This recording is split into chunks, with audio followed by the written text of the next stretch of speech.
한 유명 건축가는 조선이 발달하지 못한 것은 한옥과 온돌 때문이라고 이야기합니다. 온돌이 있다 보니 단층 구조로만 집을 짓게 되고 그러다 보니 밀도 있는 도시가 형성되지 못하고 상업이 덜 발달했다는 주장. 도시 밀도가 낮으니 화폐가 적게 유통되고 그러다 보니 프랑스 혁명은 성공하고 동학 농민운동은 실패했다고 주장합니다. 하지만 이는 정치 사회학적 고려는 전혀 하지 못한 데다 역사적 사실마저 왜곡한 발언. 또 동학 농민운동의 역사적 가치도 패배했고 동서양의 서로 다른 문화를 비교하는 오류에 빠졌습니다. 당시 상업가들은 동학 농민운동을 달가워하지 않았고 오히려 반대편에 섰었죠. 동학 농민운동은 당시엔 실패한 것처럼 보였지만 한국 대중에게 항쟁 DNA를 심었습니다. 그는 아파트의 출현이 한국을 부강하게 했다고 주장하지만 이는 원인과 결과가 뒤바뀐 주장입니다.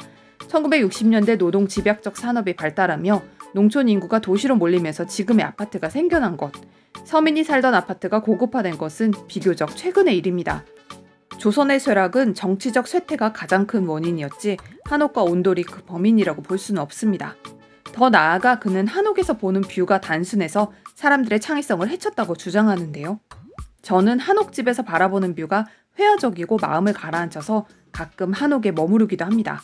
닭장과 층간소음으로 대표되는 아파트는 사람들을 창의적으로 만드는 건지 궁금합니다.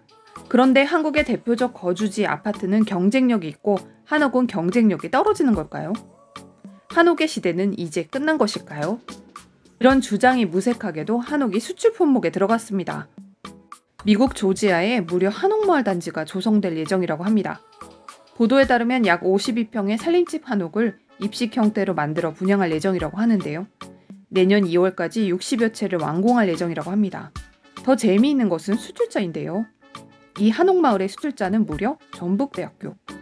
캠퍼스도 한옥으로 만든 전북대는 외국인 관광객의 필수 코스입니다. 이미 수년 전부터 한옥기술종합센터를 만들어 한옥의 대중화를 위해 힘을 기울여온 전북대. 처음에는 일반인을 상대로 한옥 체험을 진행하다 노하우가 쌓이자 한옥 만들기 과정을 진행했고 한옥 만들기 과정을 통해 교육생을 배출하다가 배출된 교육생의 일자리 창출을 위해 일반 기업처럼 전시회에 한옥을 출품하기 시작했습니다. 이 과정에서 알제리와 베트남에 이미 한옥 정자와 어린이집 등을 수출했습니다. 그동안 전북대가 전시회를 통해 한옥을 선보인 곳은 유네스코, 미국과 일본, 프랑스, 그리스, 불가리아 등 6개국에 달합니다.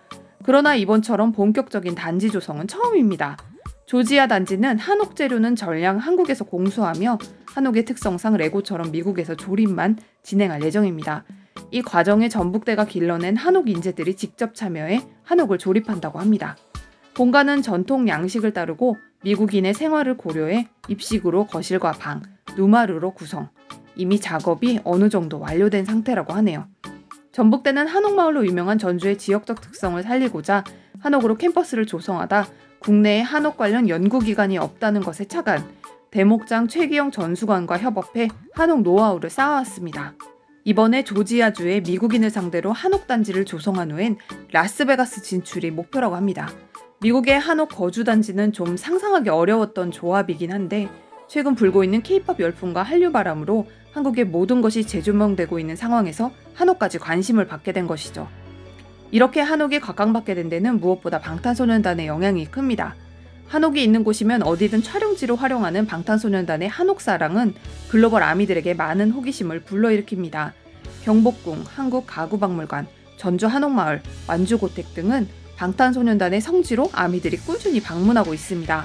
그러나 한옥이 단순히 트렌드라서 이렇게 단지까지 해외에 조성될 리는 없겠죠. 한옥에는 특별함이 숨겨져 있습니다. 첫째, 한옥은 친환경적입니다. 본체는 목재, 벽체는 황토, 한지를 사용하고 지붕 재료는 기와나 지프를 사용하죠. 이런 한옥 재료는 실내에 수분이 많으면 이를 흡수했다 건조하면 배출하는 환경 조절 기능을 가지고 있고 재료 자체의 단열 성능도 우수합니다.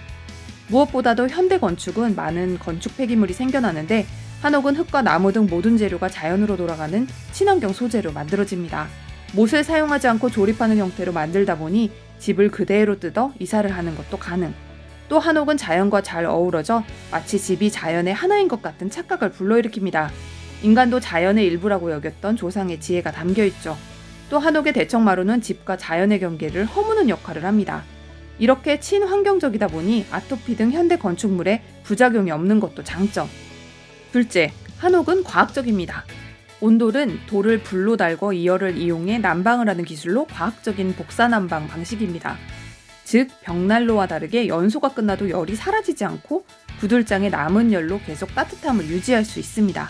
또 아랫목과 윗목의 온도차로 방 안에 대류가 일어나 내부 공기가 순환되어 에너지도 절감됩니다. 이렇게 효율이 높다 보니 현재까지도 온돌은 우리 생활에 남아있게 된 것이죠. 셋째, 한옥은 한 폭의 수채화처럼 아름답습니다. 한옥 처마는 빛을 조절하고 건물 내부와 외부를 연결하는 중간 공간 역할을 합니다. 바깥에서 들어오는 빛이 처마를 통해 한번 걸러져서 들어오는 것이죠. 빛이 한 번에 떨어지지 않는 미학적 요소를 가지고 있어 선조들은 처마 아래에서 시를 읊거나 휴식을 취했습니다. 한옥에 앉아있으면 한없이 멍 때리게 되는 이유이기도 하죠. 또한 창호에 붙인 한지도 마찬가지. 한지는 빛을 조절하는 기능을 가지고 있습니다.